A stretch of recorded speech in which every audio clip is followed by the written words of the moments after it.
A3, S5. Donc cette fois-ci, des calculs toujours sur les fractions, mais avec des divisions.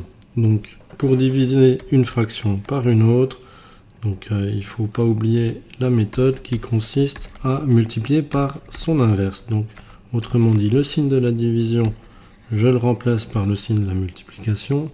Et la fraction qui suit, donc pas la première, celle qui est après, je l'inverse. Donc 5 et moins 3 vont échanger leur place.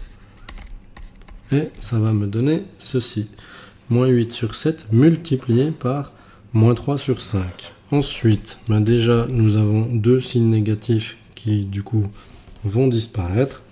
Pas de simplification a priori à faire ici, donc pas le choix. On multiplie les numérateurs entre eux. 3 fois 8, 24. 5 fois 7, 35. Et effectivement, c'est une fraction irréductible.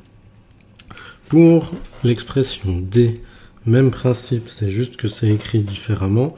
On a quand même une fraction ici qui est divisée par une autre. On pourrait l'écrire en ligne.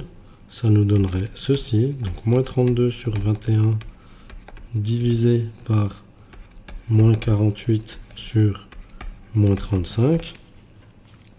De la même manière, on va renverser la deuxième fraction en changeant la division pour une multiplication. Donc ça nous donne moins 32 sur 21. Donc attention, la première fraction, elle, on n'y touche pas. Multiplié par moins 35 sur moins 48. Alors il y a des moins là qu'on traîne depuis déjà trop longtemps. Donc moins 35 sur moins 48. En fait, c'est la même chose que 35 sur 48 tout court. Ensuite, à ce stade-là, on va pouvoir faire des petites simplifications avant de se précipiter sur des grosses multiplications.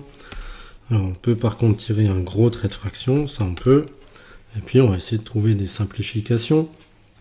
Un moins devant, à ne pas oublier. Et donc, on va chercher des diviseurs communs. 21 et 35 sont tous les deux des multiples de 7, donc on va décomposer ça en conséquence. 32 et 48 sont des multiples de 16.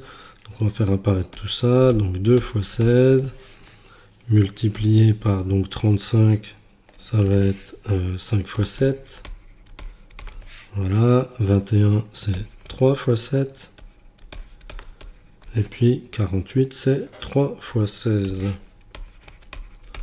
Voilà, maintenant on n'a plus qu'à barrer les facteurs qui sont à la fois au numérateur et au dénominateur. Donc on a 16 et 16 qui s'en vont.